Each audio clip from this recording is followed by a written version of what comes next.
So today's topic, toxic people. Yeah, You wanna toxic go? people in your life. We're in the thick of it right now because of my family, so I think that's a really good topic. Yeah. To I know a lead lot of people struggle with this. It's tough to go through. Yeah. You want to start? Um, What is a toxic person? the way I view a toxic person is somebody that's not bringing anything positive, no good value to your life. They make you shrink who you are, have to dim your light, question who you are. They gaslight a lot. Um, Narcissistic. That's personally what I'm dealing with when it comes to toxic people. Lying, manipulative, and it sucks when it comes from family. Yeah. They're the people that are supposed to love you the most, and everything that I'm dealing with right now is so heavy on me. Your microphone's blinking. Yeah, so is yours. Yeah, I noticed with family, it is the worst. Family and close friends, a lot of times, the people that tell you they love you, a lot of times can be the worst. Yeah. And I think the way that I'm just now learning to just walk away from a person. To that. And it's so hard because you want to reason with them, you want to try to talk it out. But the truth is, sometimes you can't. There is no talking it out. There is no reasoning with certain people.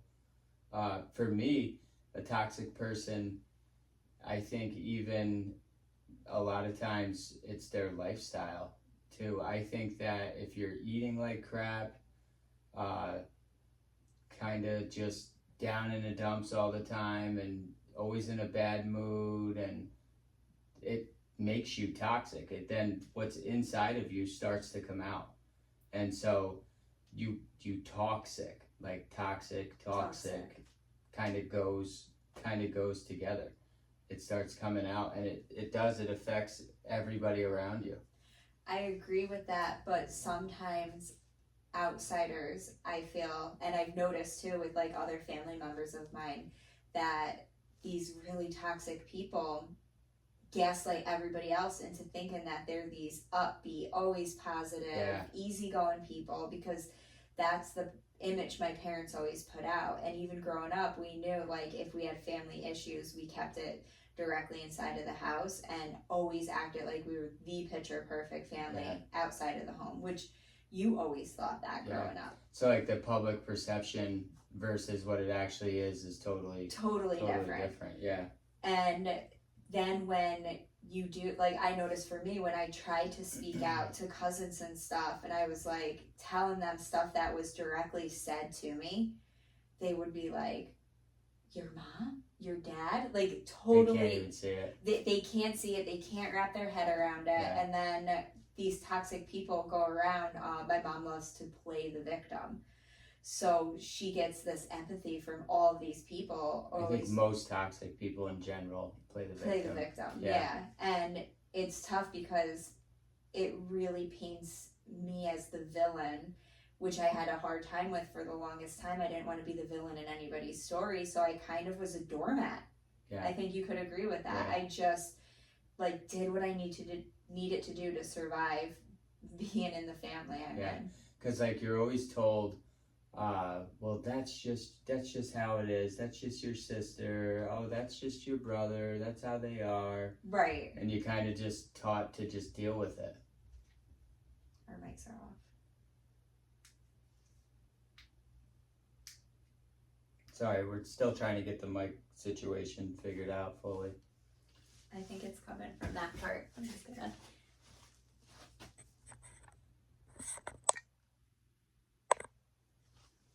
I can try and edit that out too. There we go. We're back on.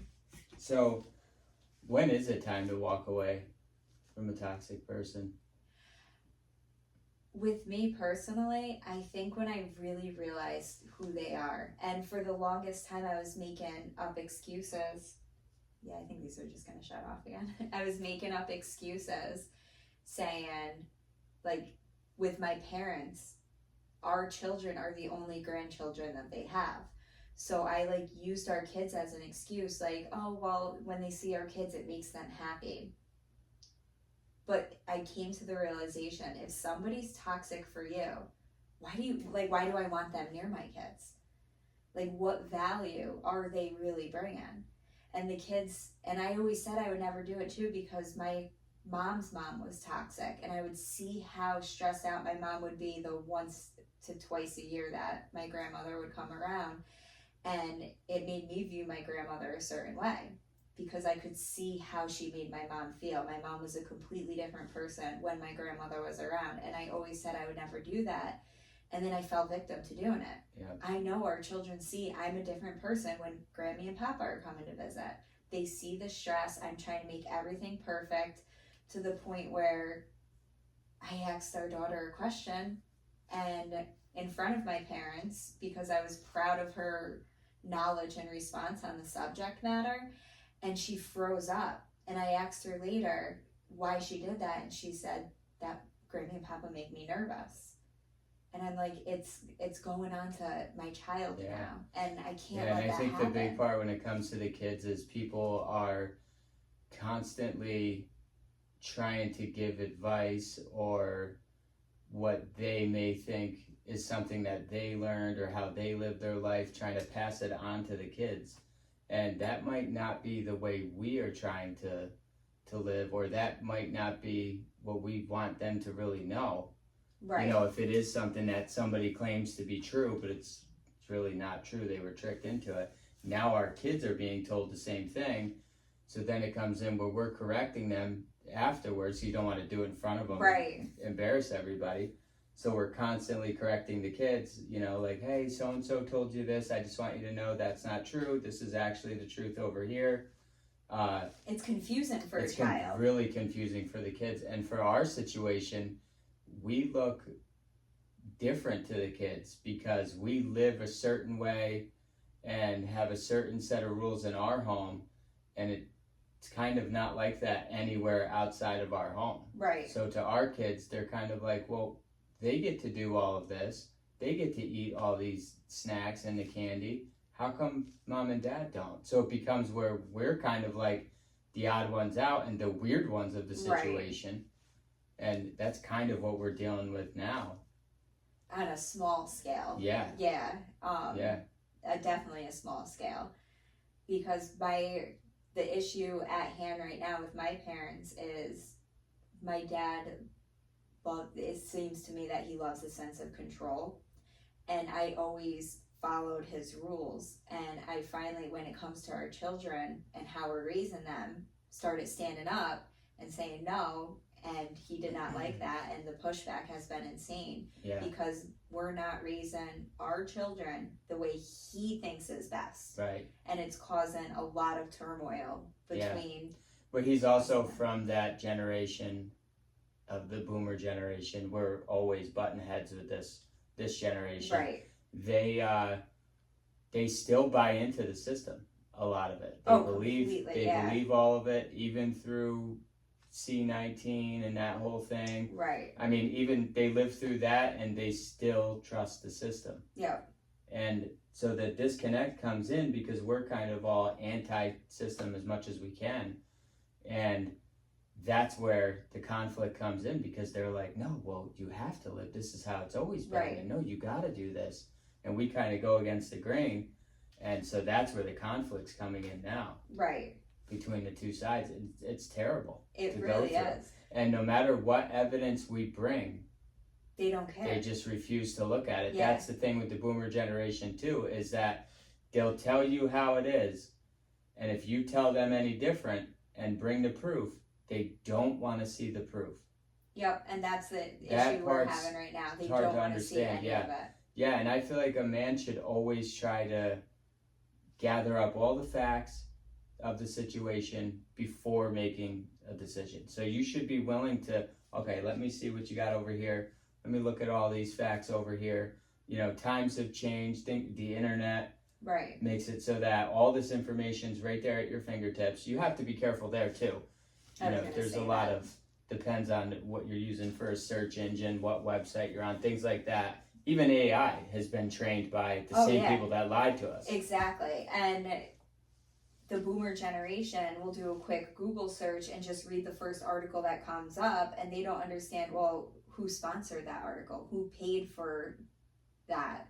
Right. It goes over their heads. They don't understand it. And I'm like, and it's you just need to that really generation look at all as a of that. whole. Yeah. There's very few that are willing to listen from the boomer generation. I mean, they are the most asleep generation we have, I from my opinion. From everybody that I've experienced, I agree. And they don't understand, like, when we do our research, we look at all of those aspects. Who funded who wrote the research? Who funds them? Who funds them? Yeah. We follow the money to see if it's biased at all. Right. And I think a lot of times it's hard for these people to even perceive how truly evil a lot of this world is. It's hard for them to wrap their head around that. It is. I've tried to send my parents stuff and was told, don't send me that.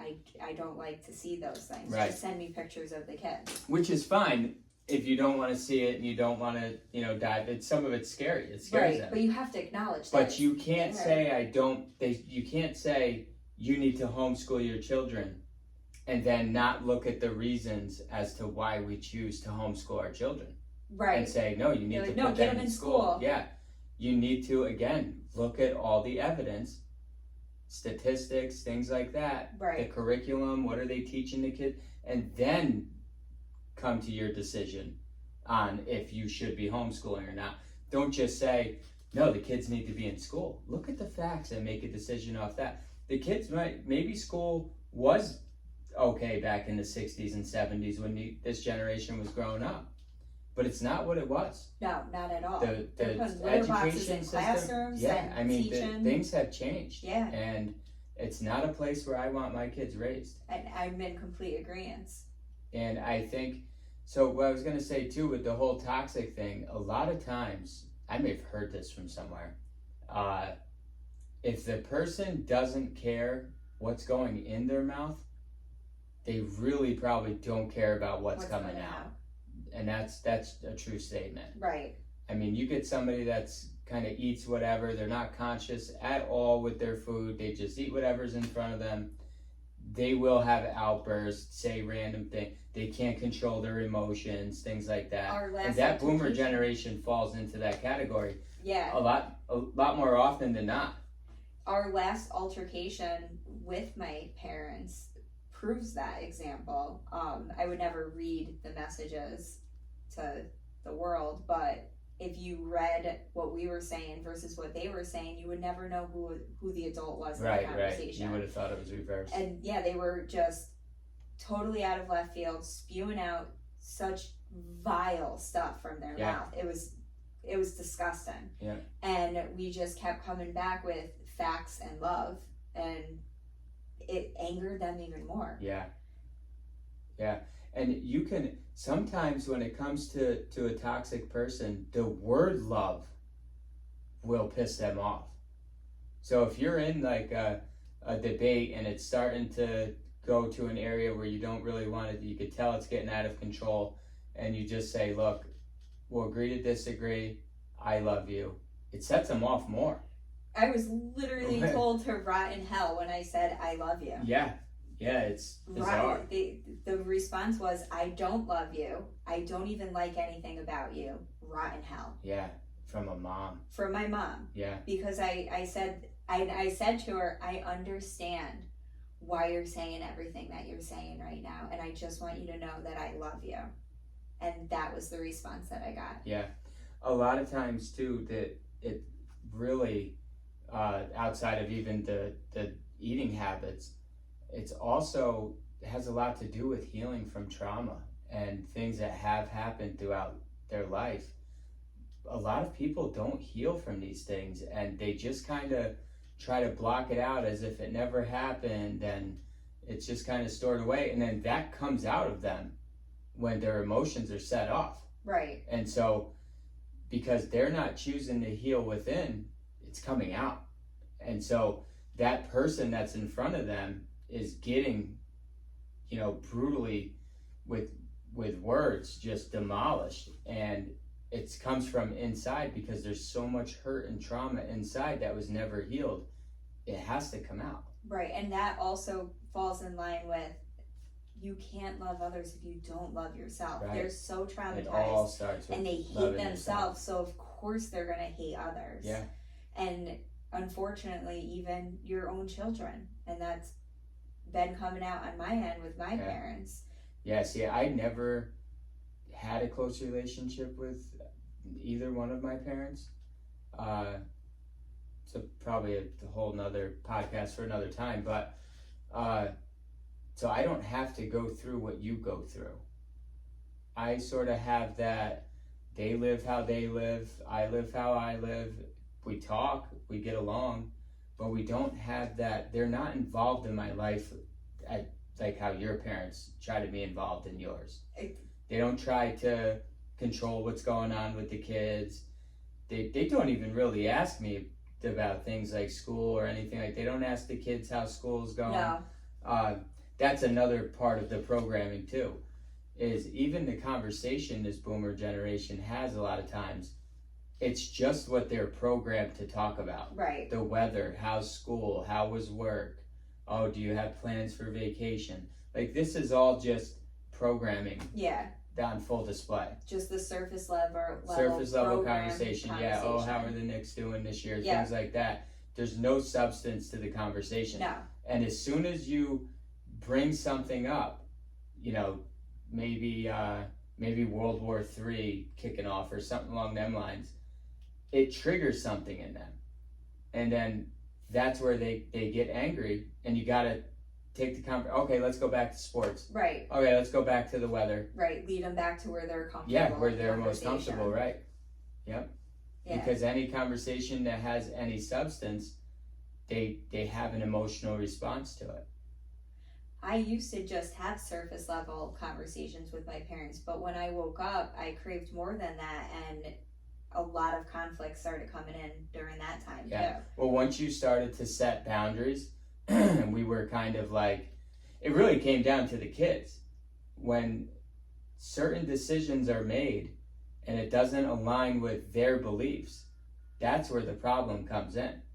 Right. I mean, even the food, when we decided to change how we eat and everything like that, I mean, that was a problem with these people. But I think more so with the kids, where we got a lot of the, you're depriving your kids, you don't let them eat candy. And we're like, depriving them from what? Cancer? Illness. Yeah, right, exactly. Depriving them from having a temper tantrum later over nothing? Right, and they're like, oh, these are just like core childhood memories. Like, I don't look back at my childhood and be like, I was so happy that time they gave me that Snickers. Right. Even like with the birthday parties, I don't look back and be like, man, I really love singing happy birthday. I actually hated it as a kid, all grown up, the attention on me. I wasn't a fan. Yeah, I think if the most toxic situation that I've been in wasn't necessarily, I think mine would be probably at work, would be some of my worst situations. And even there, you got to kind of deal with it. I mean, you're next to this person for, 7.5 hours a day. You get a half an hour lunch, so you want to try to keep it as cool as you possibly can. But even there, I mean, people a lot of times, they don't enjoy their life outside of work. Right. And so they're then bringing that same attitude into work with them and carrying that same baggage. And all day long, you might set somebody off by saying the wrong thing, or, they're not talking about what's going on. They just need somebody to talk to. It's probably most common in men, to be honest. Right, because for whatever reason, people think that men don't like to sit around and talk about what's going on, emotionally in their lives. They do, it's just that you get kind of this, you're being a pussy or something along those lines. Right. If you talk about your feelings or how somebody might have hurt you and you're a man. So there's that stigma of being labeled a pussy, I think. Right. So men a lot of times just hold it all inside, which is terrible, because then it's going to come out the next time a person triggers you. it comes out on them. You really have a choice to make. Either you heal within, or you're going to continue to harm others. Yeah. Yeah, I agree with that. And I think we do a pretty good job with that. We've tried so many different approaches with my family, and we're always going back to the drawing board, and we really try, okay, why do we think that they're saying this? And we evaluate from every angle that we possibly can to see why what's being said is being said. And I think that we both got a different idea now of other people's perceptions of things. Yeah, we always try to put ourselves in the other person's shoes, try to look at it from their perspective, right? You know, and we've done that with your parents, and big time. We try to say, you know, look, they grew up a certain way, that's why they talk and act like this. They do trust the system still. They don't believe that the food a lot of times is poison. Right. You know, they're just, at the end of the day, they're just under like some sort of a mind control almost. And so we've faced them with that understanding. Right. That they are under this spell or some sort of mind control. And so we have approached it kind of delicate to not let it go off the rails, and it's almost made it worse. Yeah, it really has. I used to come from a place of defensiveness when my parents would say stuff to me, and I would constantly just, every little thing that they said, I would just defend myself. And now I'm just like, I've been responding with love, because I'm trying to look at them as victims too. Right. But the issue at hand is our boundaries are not respected in the least. The things that we're arguing about are boundaries I set like 3 years ago. Yeah. And they're still pushing and asking for the same things, and I'm like, and my responses are nice, like, I'd really like to not bring this up again because you already know my answer and it hurts everybody's feelings and I don't want to back and forth. And then they're just like, explode. Mm-hmm. And I'm like, why are we so shocked that I have the same answer to the boundaries that I set and like that's years when ago? The insults start and all the emotions come out again. And we sit back and say, well, we understand it's a trauma response. Right. And we just, hey, love you guys, calm down. Right. And we really do, I mean, the best we can to diffuse the situation. And there's only so much diffusing you can do. And in this situation, I mean, what really kicked it off was that they're no longer allowed to drive with the children. That was the big deal. That's what started the last argument. But I said that years ago from health issues and concerns that I saw amongst them. So I said, I no longer, like, I thought to myself before they even asked, I no longer feel safe with our children in the vehicle and them behind the wheel. From side effects from the shots. Yeah. That we asked them not to get. They go and get 2 of them. Right, they each got immediately start having some pretty bad side effects from both. So they then stopped. They didn't go get any more. Right, they didn't get any of the booster ones. Right. So they each had 2.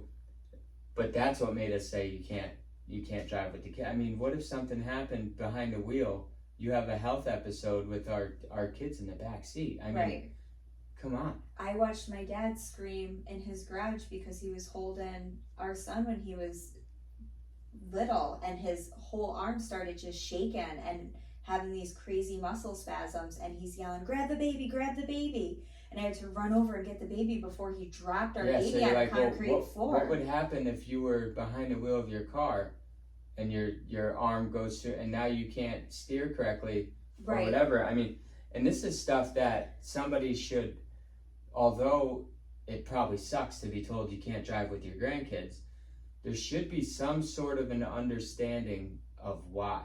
Right, and I've explained but we don't in have details. That. And I think that's where internally, you know, I mean, these 2, they don't eat right. They're both overweight. They're both obese. There's not much that they do as far as taking care of themselves. They don't really exercise. They're not getting out of the house much. Your dad's on the couch a lot of times. All this leads to toxic behavior. Right.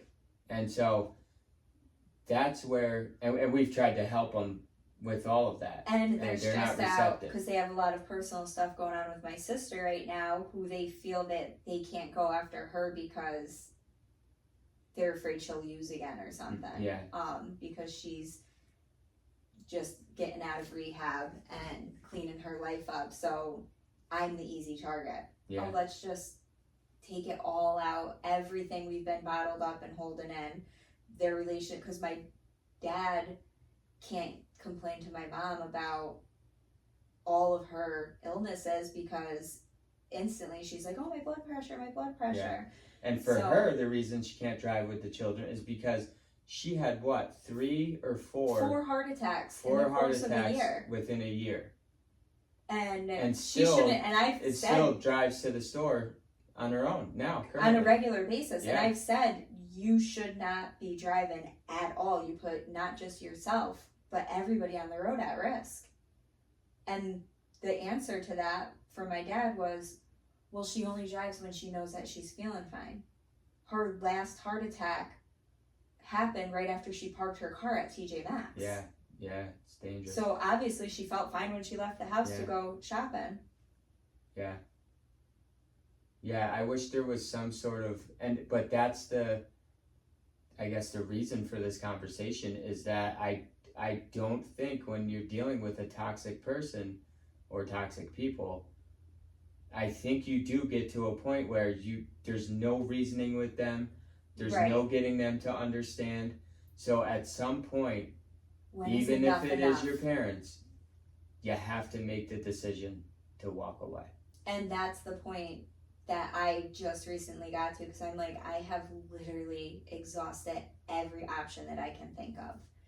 And there's been no movement or change. And from their perspective, I'm the bad guy. Yeah. Well, they always hit you with, you're a different person. You changed. You're not the same girl we knew before. And which is a badge of honor. Right. I'm not. Really, because I'm not a doormat anymore. Yeah. And because of all the growth that we have had, we are totally different people than we were 5-6 years ago. There should be some sort of change, and that's something that another person, you should be proud. Right. That, I mean, nothing in our lives have gotten worse after these changes, other than our relationships with family and with friends. Yeah. That's the only part of this journey of ours that has gotten bad. Right. Everything else has gotten better. Because you should look at your circle, and if they're just staying stagnant and they're fine with that and they don't want growth, you should be with people. I personally think you should be with people that always are continuously want to do better. You constantly raise the bar. Okay, what can we accomplish next? What can we learn next? What can we do next? And someone that's building you up, picking you up if you are having a down day. You know, giving some advice. Your circle should be your cheerleaders, not people that walk all over you and try and keep you down. And for us, the people that were in our circle, all were kind of, I guess they never put us down or anything like that until we started walking this different path.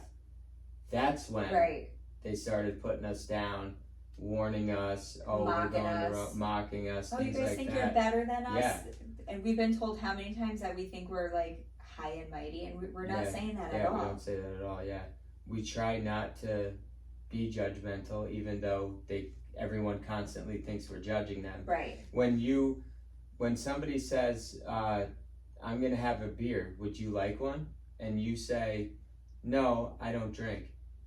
They take that as you're judging them for drinking. Right. And like, if you want to drink. I don't Go ahead care. and drink, right. Do what you want to do. And so even though we're not judging, we just don't drink alcohol, they look at it as you're looking down on them. Right. And I still don't understand where that comes from. I don't have an understanding of that. I don't either. It must be somehow internally, that's how they perceive it. obviously that's how they perceive it if they're saying it. Yeah, but well, it everything's must always make them, perception. yeah, it must make them self-reflect, and maybe in turn they're like, I probably shouldn't be drinking this either. That's the only thing I can think of. Because why else get defensive? Yeah, and then the whole, like, when it comes to alcohol, and you say you don't drink, or you're gonna pass, the reaction, like, they'll keep trying to coach you into drinking with them. Yeah, it's the craziest thing. Versus, yeah, you can say no, you don't want a water, and they just shrug it off and walk. They're never gonna bother you to drink a water again. But for some reason, when it comes to alcohol, they want to push it on you. Or they automatically think that you had this crazy alcohol issue that you just needed to get away from. Oh man, I didn't know you had a dad like that. That you were no, I was never that deep into alcohol. I just decided it disconnects me from God, and I don't want to drink anymore. Right. I don't like who I am on it. Well, everything with alcohol screams spirits. I mean, the liquor stores name wine and spirits. I mean, they're telling you right there. Right. The bottles are in the shape of a witch's potion. A lot of them. I mean, it's right there for you to see. It really is. It's up to you to really open your eyes. I think that alcohol is probably one of the worst. I guess would you classify it as a drug? I guess I'd classify it as a drug. The probably worst drug on this planet. And pharmaceuticals is definitely catching up because that's accepted as well. As long as you're getting it from the doctor, you can be on every drug in the world. Right. It's confusing to me how you can have one person that's, we'll say, taking opiates, and this person's taking opiates every day. They might even have pain, and they're taking opiates, on their own. They don't have a prescription for it, and everyone will point the finger and say that's a drug addict right there.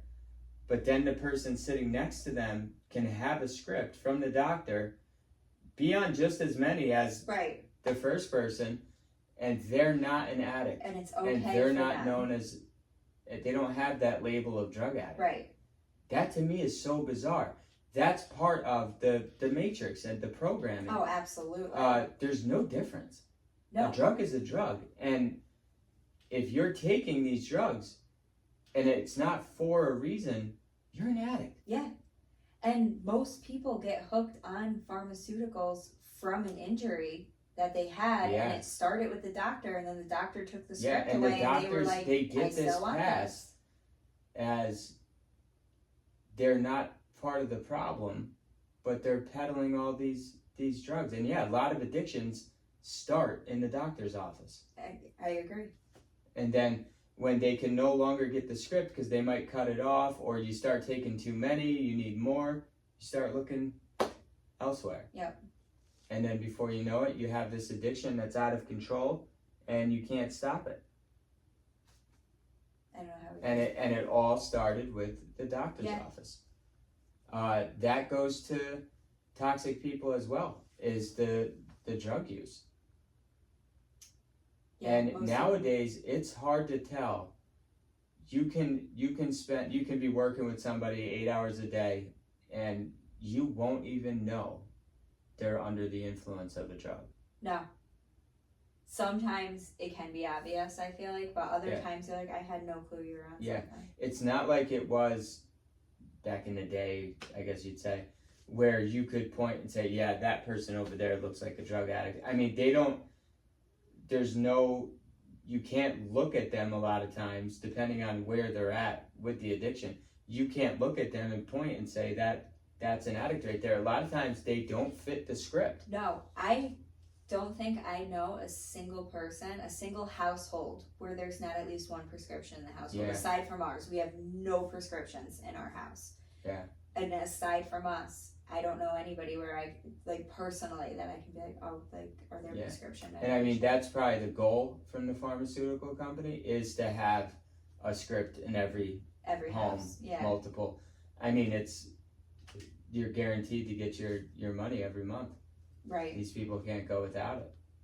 And they start you young. Like I said, I was in middle school when I got put on 800 milligram ibuprofen 3 times a day. Yeah.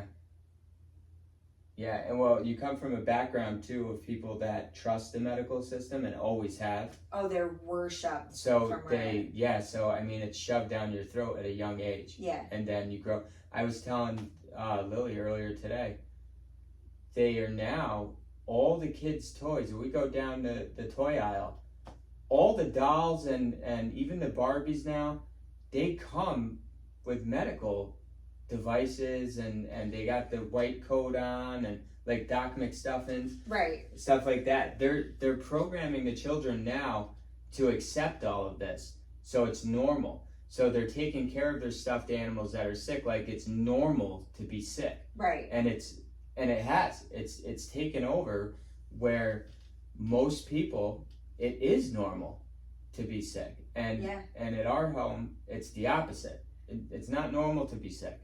No, not at all. And to the point that our children don't know what a doctor's office looks like. Right. My last few pregnancies were in midwife clinics.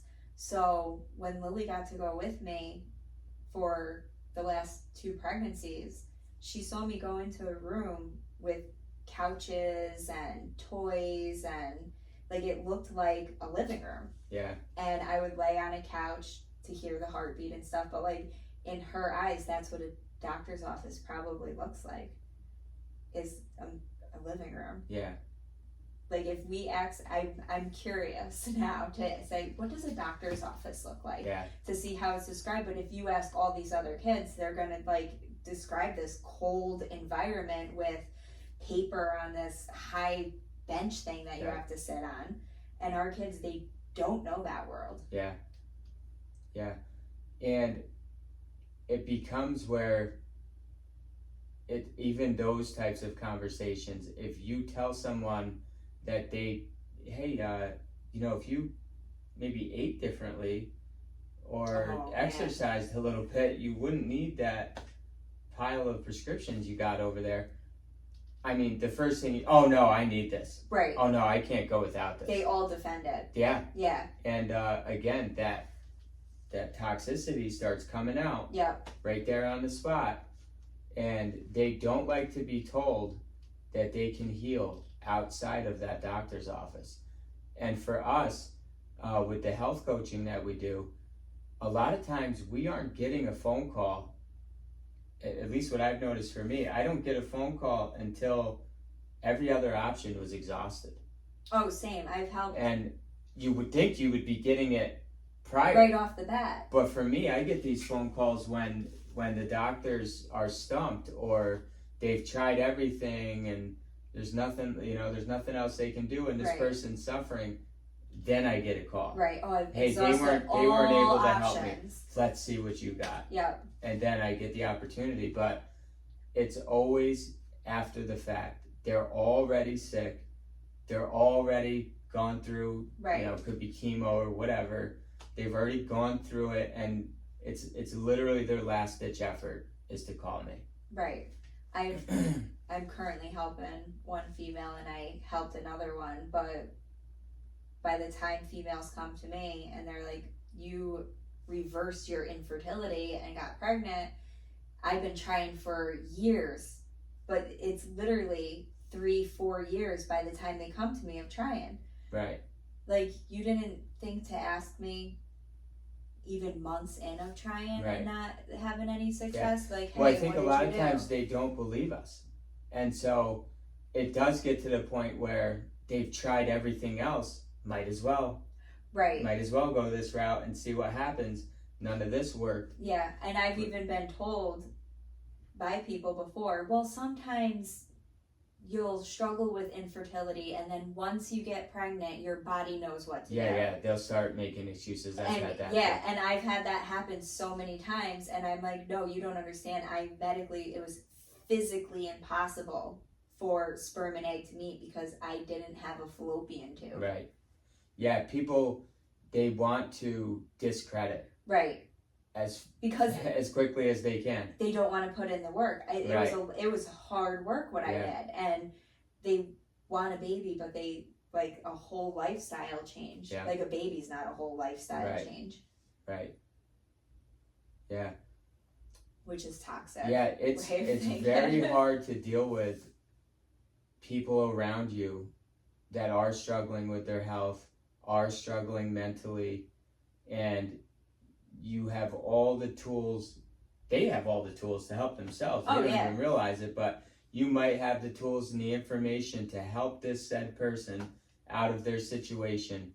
And no matter what you say, no matter what you show them, it doesn't matter. No. They don't want your help.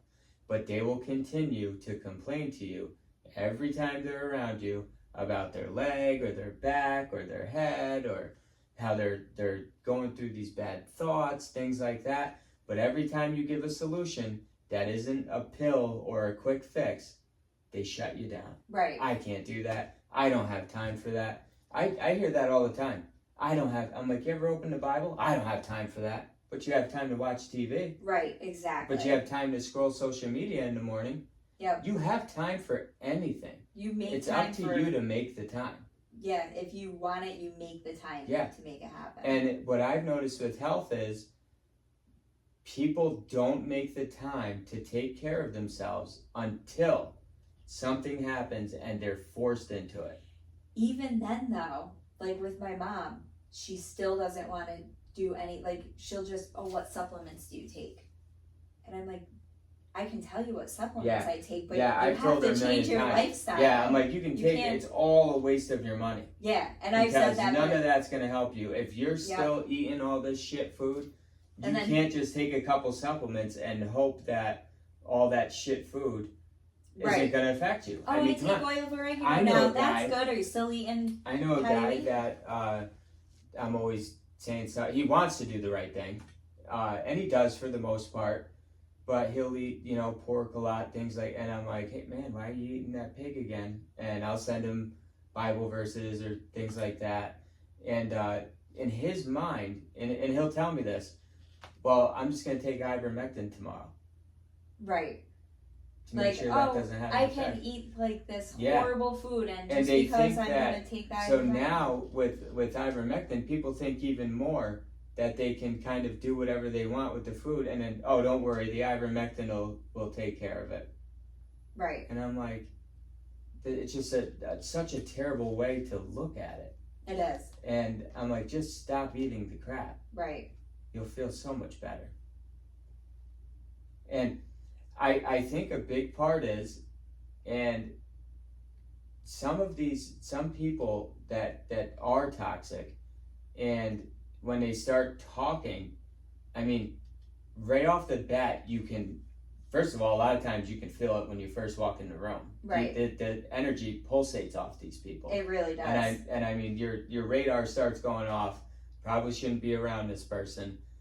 Really uncomfortable. And always exhausted. Yep. And you pretty much right off the jump, you can tell. But then when you start conversating with them, and even if it could be anything, just general conversation, surface conversation, and the way they start talking, you can tell right away they don't take care of themselves. Right. Just based off of what they're saying to you or their response to you, immediately you don't love yourself. Right. There's no love here. You can sense and feel the anger. It's like walking on eggshells. Yeah. Around these people, because anything can set them off. Yep. Yeah, like they're looking for it, but because they aren't taking the time to heal inside, it's like their body's looking to release somewhere. Yep. And so they are looking for an argument. They are looking to stir the pot and cause something because they need to get this out, and they don't know how to get it out other than unleashing on somebody through emotions. Right. Whether it be sad, or most of the time it's anger. 9 out of 10 times I feel like it comes out as anger. You said it beautifully to me once. Hurt people. Mm. Like they're hurting themselves, so they want to hurt others. Yeah. In which a lot of times we try to remember that when we're in a situation with family or a close friend, and it starts to go kind of sideways, we do take a step back and say, we know that person's hurting inside. Right. I'm not going to push anymore. I'm just going to kind of end this and walk away. And sometimes, like the other day, when I was trying to talk with my mom again, and I was trying to avoid a conflict and just saying nice things and everything that I could, and the responses back were 100% looking for a conflict. Yeah. To the point where I just went silent and stopped responding, because all of my responses, no matter how kind and loving they were being met back negative. And I chose to just stop responding because I wasn't taking in that energy. I was like, I'm not taking this on. Yeah. One thing I think is when you start to take care of yourself and eat properly, do things like fasting and exercising and building a relationship with God, things like that, you do start to activate these gifts inside of you where you will have these almost like notifications that go off. Oh, yeah. And so like you can smell bullshit from a mile away. Yeah, all of a sudden it goes from where nobody can trick you anymore. Right. It's very hard. I shouldn't say nobody can be tricked, but it's very hard to be tricked. Any sort of lie, or it can be a small lie, like, I don't know. I was reading the Bible. No, you Googled it. Yeah, they could say, I was reading the Bible last night, and something in you that, no, they're lying. And so literally, all of a sudden, you have this radar for bullshit, like you said, lies, anytime you're being swindled, like these alerts start to go off, which makes it even harder to deal with somebody, because you're like, you know the truth. You can't explain how you know, but you 100% know exactly what they actually you're like, mean by what they're saying. Why would you do this right now? Right. You know, why would you tell this story right now like that? You don't have to do that. Everything, and it makes you look at them, and you're like, it's almost like it's internally, you see through all the facade. Oh, yeah. Everything that this world has set in place, the matrix, I guess you could call it, you start to see through all of it. You really do. All of it. And that didn't come to us until we started fasting, started eating clean, started juicing, taking care of ourselves. Right. You know, at a level, we didn't live even close to this 7 years ago. No. Our lifestyle was kind of average. Yeah. And we didn't have these gifts that we have now. No. Anybody, I was always told how naive I was, and anybody could get one over on me. And I see through, and I know what people actually mean now. And it's something that you wish everybody got to feel for a day, and then make the decision at that point whether they want to go back to living the way they were, or have this ability, stay on this path to have this connection with God, and have these gifts and be happy and be able to love yourself.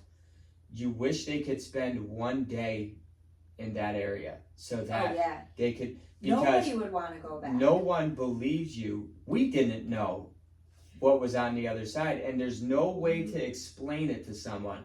You have to feel it. Right. You developed this prior to me, and you would tell me about it, and I believed you, but I didn't know what it was like. I wouldn't be able to describe it, or I never experienced it.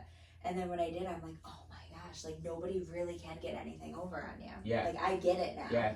And you will actually feel at a certain point like almost an activation of your heart, where all of a sudden you stop leading with your brain and you start following your heart rather than thinking the thoughts. It actually comes through your heart. And this is all hard you have to go through it to really understand what I'm saying. Right. And because if somebody explained this to me 7 years ago, I'm like, yeah, that sounds cool, but I don't know. It also sounds like bullshit. You wouldn't believe it. you have to feel it, You and really you have have to to go experience through it. And I wish everybody could experience it for one day, because nobody would go back to the other world. And if everybody got to experience it for one day and then chose that that's how they want it every day to be, the world would be such a beautiful place. Yeah. It really would be. Yeah. And collectively, I mean, I feel anyway right now there is an awakening going on, or an activation, if you will, of a certain group of people that are rising up, and they are waking up other people, and they are going through all the bullshit and everything we're going through. Right. They are going through it, but they are standing strong, and they are bringing change, and collectively the conscious level is raising up on this planet. And it's going to be very hard for the matrix to still operate as the matrix at a certain point. Right. Another reason why we started doing this too, because we know there's other people struggling. And for me, I feel like my parents, they don't realize that they're doing it, but they're trying to keep me from finding out who I am, from activating myself, because I am a powerful person, and that side doesn't want that. Yeah. So they try to keep you down, and I always felt this big near my dad. Yeah. And he would put me down and, oh no, you're a follower. You're not a leader. You need to just listen and follow along. Yeah. But he's raising you based off of what the environment looked like when he was being raised. And so, again, that boomer generation, they kind of all are in that category of, I'm the parent, you're the kid, that's just the way it is. There's no true connection. Right, and they don't try to bond with you. Submissive. And women are just, obedient, submissive, and cook and clean, and that's it. Right. We're right off the bat, you were like, I don't want this. I want a true partner. Like, we're equals. I don't want you to look for me for every single decision. Most men don't run their household like that. No. It's very different. And that's how I was brought up to be. Right. Like, that's all I knew. My subconscious automatically says, follow him, be submissive. So, and with a toxic person, do you think you're ready to walk away from this whole situation, or are you going to try something else? I mean, where do we go from here?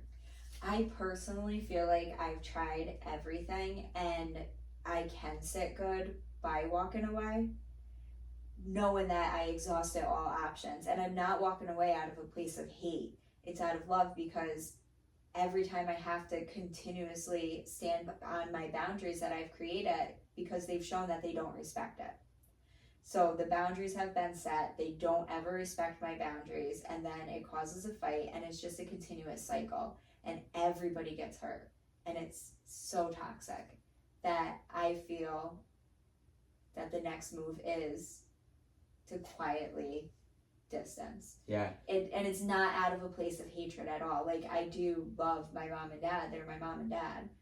But I love them enough, and I love me enough to know that it's not working with what we've been doing. And what would you say to people that run into, well, if you're walking away from me, you don't love me? I'm walking away because I do love you, and because I love and value myself. Because every time that the boundaries aren't respected, and I have to repeat why, it hurts them too. Right. So not only am I hurting every time I'm around them, I know they're hurting too. Yeah. And I do think that when it does come time to walk away from a person, no matter the title, we can get into titles in another podcast, because that's a whole other thing. But when it is time to walk away from a person, I tell you this all the time, I think, in my opinion, the best way, especially when it's somebody as close as a parent, brother, sister, you want to do it quietly. Yes. You don't want to announce it. You don't want to have a back and forth and do it then. You Right. want to do it with love and slowly start backing off, and then before you know it, There's just no contact. minimal contact. Right. Like Very maybe, minimal. like, oh, see you at whatever holiday Yeah. you celebrate. And then, you know, we can come together at that moment and Right. everything's okay. We can talk sports, nothing with any substance.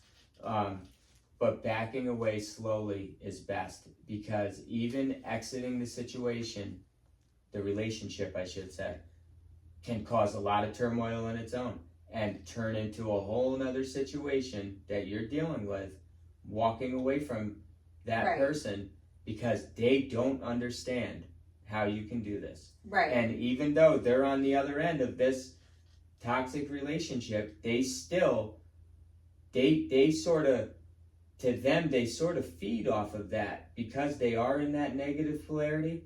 That's kind of their happy place. Right. To be they're arguing. used to it. They're used to that where they back and thrive. forth. Yeah, they Yeah. actually enjoy it, even though they might not consciously tell you that, but they do. They enjoy Right. that back and forth.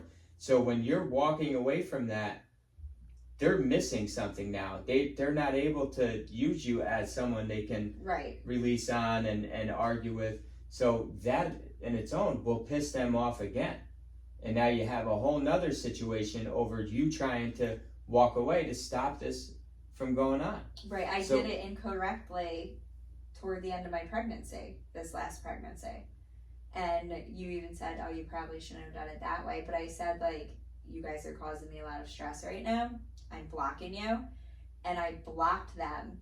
And the next day happened to be Mother's Day. So I had to unblock them. And I called my mom. And then the day after that, my dad just showed up at our house. Yeah. And he's like, well, now I have to show up because you blocked me. Yeah. All Well, because from their perspective, they don't understand you. Right. And because they truly don't understand themselves. No. But they don't understand when you say you're stressing me out. From their perspective, they're just trying to help. Right. They're just trying to do. And that's why you got to walk away slowly and do it with love. Right. Because they're not the enemy. No. And I said that, I realized that after. I was like, he thinks he's coming from a place of love and concern. Yeah. He doesn't realize that what he's doing is trying to fearmonger me because he didn't want me to have a home birth. Right. And that's where, at the whole end of my pregnancy, that's all I heard was horror stories and trying to get me to go to the hospital rather than at home. So I was just like, listen, you're not stopping, I'm blocking. And what he doesn't understand is, and we tried to tell him this, right. and he just doesn't get it, but you're speaking these things into existence. So when you are doing something like a home birth, the last thing you want is somebody in your ear saying, well, what if something goes wrong? How are you going to do it? Well, right. what if this happens? What if this? Well, I'm not really thinking about any of that right. happening, because I know God's going to make sure I'm safe and I'm going to deliver this baby just the way he wants me to right here. And at home with my family, I'm not thinking about all those bad things, but you are, and now you're putting it out here. Right. So now it's out there into existence. So now we start thinking, well, there is a chance because this guy wants. So at that point, blocking them is the only option. Right. But truly, from their perspective, they're just trying to help, and they are just looking out for you. Right. So that's why the breakup has to be done right. You can't just walk away from people. I mean, you can, but just walking away from people isn't the answer. No. When you're dealing with a toxic person, especially a family member, you want to do it right. Right. And you just slowly back off, less communication, and then before you know it, that distance is there. Right. And now both sides can live. And just and being my authentic self, sadly, makes them not want to be around me even more because we have nothing in common. Right. Right. So all I have to do is be who I am. Well, we ask ourselves that all the time with certain people that come around us often, and we have nothing in common with these people. Like, why are you still here? And their family. Yeah. And yeah, we get to a point and we'll talk to each other like, why is this person still around? Why are they coming by all the time, and they don't talk when they're here. Right. There's no conversation, and then when they do decide to talk, it's either about somebody else or sports. It's something that we're not really into any of that stuff, and that's all they have to bring to the table. And we're like, why do you keep coming around? You must feel uncomfortable too. Right. Why do you keep showing up? Yeah. But I think for us, our home does hold, it is a place for peace and happiness and love. And so you may not be living the same way, but you still can take in the energy from the home. Right. So it still changes your day. Oh yeah, these negative people come into our home that is a very high vibrational home, and they come in feeling down and drained. Yep. And they come in and they siphon our positive energy, charge up, so they're leaving here feeling amazing, and we're all yawning like trying to go to bed. Yeah, like, man, that just drained me. And they're like, well, I feel great. Of course you do. You just took it from us. Yeah. Yeah, we're still currently kind of trying to figure that all out. Yeah. And even the baby's super sensitive and senses it too. And it's just, energy's a real thing. Yeah. People don't realize it until you have to experience it. It's again, one of those things. Getting to that point. Right. Stepping up, going up those levels, the staircase. And the food is where it starts. Where it starts, the food. You change your diet, you will change your life. Yep.